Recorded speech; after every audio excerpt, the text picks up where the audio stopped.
slow starts at home. I guess another one tonight or today. I guess what do you attribute to that? Just kind of slow getting out of the gates and just finding your rhythm. Honestly, I don't really know. It's something about this building, like Coach just said. We just haven't been able to get up to fast starts. We had 2 great prep days, great communication days, and just not coming out and execute right away. Well, what do you think it was about Upstate's defensive activity? Do you think that affected you guys? Yeah, they had good hands in the passing lane, and they had a good game plan. And part of it is we weren't hitting shots, and we gotta find ways to score and get to the rim when those shots aren't falling. I think we need to focus more on driving and kicks and driving and finishing. So when you guys were able to get things going, start on the defensive end, Yeah. you stretch like 10 straight stops. I guess was that kind of the message? Struggles on offense, you can turn the tide. Yeah. On defense. Yeah, we've talked about it, not letting our offense dictate our defense and having our defense dictate our offense. So once we started getting those stops and getting deflections was a big part of it. Kale got us going there at the end of the first half. Then we, really started to push in transition and get open looks. You guys as a team obviously have gone through the injury bug early this season. How, as players, do you sort of just piece together these games just each night as I guess as players have been out? Yeah, it really sucks losing Connor. I'm heartbroken for him, and only bright side is I got to play with him another year. But really tough there, and it's just got to be next man up, whoever that is. What did that do for you mentally, seeing that first one drop for you? I think on the kind of busted play and that. Yeah. What did that do for you just moving forward, getting that first? Yeah. We talked about the team, but me myself I'm not getting out to great starts. It took me 17 minutes to get going, so I got to be better as well, and like we talked about with the team as well. But yeah, it felt really good to finally get one, and it seems like once I hit one, then I'll hit a couple. So. Feels like you guys won games in a lot of different ways this season. Just 8-0. What has gone to the resiliency or spoken to the resiliency of just when the shots aren't falling in a game like today? Yeah, I think that's something we still got to work on. Getting stops, like I talked about before, not letting our offense dictate our defense. And another thing I talked about was the deflections. So, I like our fight, but we really got to work on some things and get off to better starts. Right here Yeah. before things kind of turn up. Yep. Starting next week, I guess what's the message over these next few days to just mentally and physically get ready for the show? Yeah, tomorrow's gonna be a recovery day. We'll have it off, and then right after that we're back to work, and we really got to get to it to prepare and be better. Thanks, guys.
finger on what the issue is early in games? No, I believe me, we talked about that before the game, and certainly talked about it after the game. For whatever reason, in this building, we've not gotten off to the type of starts that we need to get our incredible crowd behind us. And on the road, we've gotten off to really good starts when we went and played in those neutral site games. And it's just not carrying over right now here. And then I just didn't like our resolve tonight and our resiliency when they threw the first punch. And a team like that, they're going to milk the clock when they get a lead, and they built that thing up to double digits. And I just didn't like our toughness. And they were chasing us and warring us through screens, which we're going to see, especially in these next 3 games. And I just didn't like how we handled it. And, we just kind of had that deer in headlights look. And finally, we had 1 deflection in 9 minutes. That's pathetic. And finally, we got it going a little bit, and it started with Kale's deflection, and it started with Braden Frager's block. And that got us going in transition. It got Price going. And I think we went in a 17-0 run to finish that half and to get the lead before that last possession, where I thought we did a good job executing a foul on a foul to give, and they didn't call it, and they hit a 3 to cut it to 2. But and then second half, I did think we defended better in the second half. You look at Kale's 5 steals. We were getting our hands on a lot of balls, and that created deflections as opposed to taking the ball out of the net like we were in the first half. And then the finish was really bad. We're jacking up a shot with 20 on the shot clock. I don't know. I'm very disappointed with how we played overall today.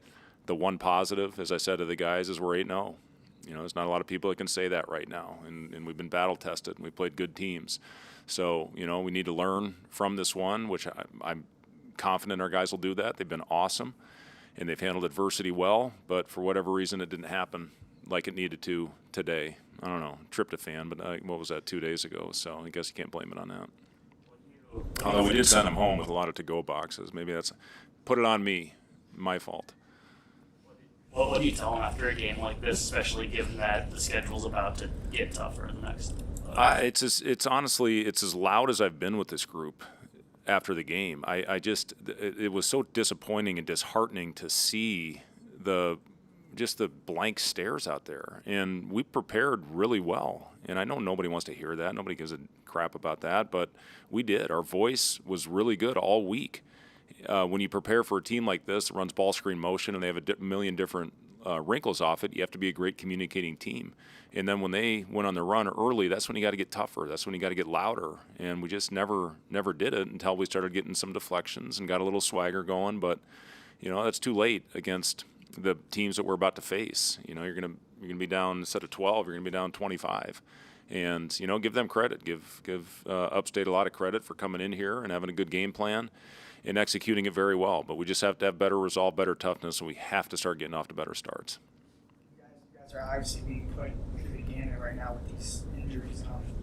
From your perspective, how does this just affect, I guess, your game-to-game flow, rotations, just everything you're trying to do when guys are constantly in and out with this stuff? Yeah, I mean, it is what it is, Justin. I mean, there's nothing that anybody can do about this right now. It's out of everybody's control. I just talked about it in the locker room. We lost a guy that helped win a lot of games for us last year with Connor. And, we're still waiting on Oogie and Leo to get back healthy as well. I thought Jared Garcia gave us as good a stretch as he's been all year. We actually had him guard the 5 a little bit, and I liked the way it looked when he was out there with BK. But what was he, plus 17 in his 10 minutes, and he had 5 big defensive rebounds for us. So, this is a growth game for Jared. Kendall's going to have to give us minutes moving forward as well. It was good to see him get out there on the floor in that first half. So, it's just that next man up mentality. That's what you have to have. And, again, I'm confident our guys are going to bounce back with good effort. It's a good, wake up call. I don't know what you call this for our guys, but, we need to bounce back with great effort and preparation, obviously, for a big game coming up next week. How did that happen, and just how heartbroken are you for him? I'm really heartbroken for him. And, when it happened, I thought he got hit in the head. I thought that's what it was, and I even looked for him at the end of the game to see if he could come in and shoot free throws for us, and looked back and they said he wasn't available. So, I just had no idea the severity of it until I went back and watched the game. And when that big guy for Winthrop fell on him, it was pretty ugly. You saw how the ankle, folded underneath there, and we did a scan, an MRI, and an X-ray that next morning, and got the bad news. More than anything, yeah, I'm sick for Connor and everything, but there's not a stronger person in our locker room that can handle it as well as Connor has, and I think you've already seen that with his post. And for him, it does give the option to come back. I mean, that's the one, I guess, silver lining of this thing is you're going to get an opportunity to get Connor back in a Husker uniform and have a guy that knows the system and knows the culture, and a guy that's played a lot of really good games in a Nebraska uniform. So I think it's a no-brainer as far as the hardship, and looking forward to hopefully getting him back on the court next year. Surgery, like what does his road ahead look like? We don't know for sure yet. He's going to get another opinion, which is smart, and we'll get everybody together after that and make the decision on the best thing for Connor's long-term future.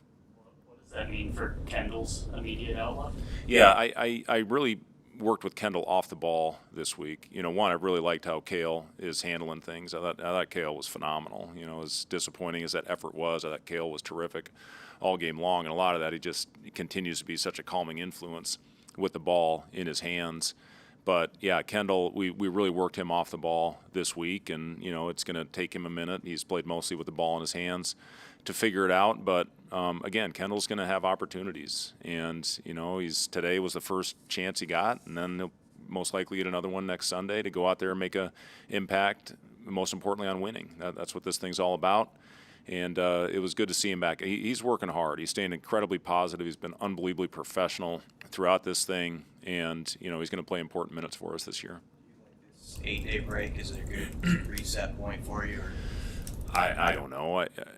There's no rhyme or reason. Some days you have a long break, come out and play great. Sometimes you have a long break and you don't. But basically the way we're going to handle it is we're going to go tomorrow off, have 2 days of practice, take Wednesday off, and then have 3 days to prepare for Creighton. So, it's a good opportunity for our guys that have played a lot of minutes to get healthy and get treatments. I told them whatever you got to do in the next 24 hours to be ready to have a great practice on Monday.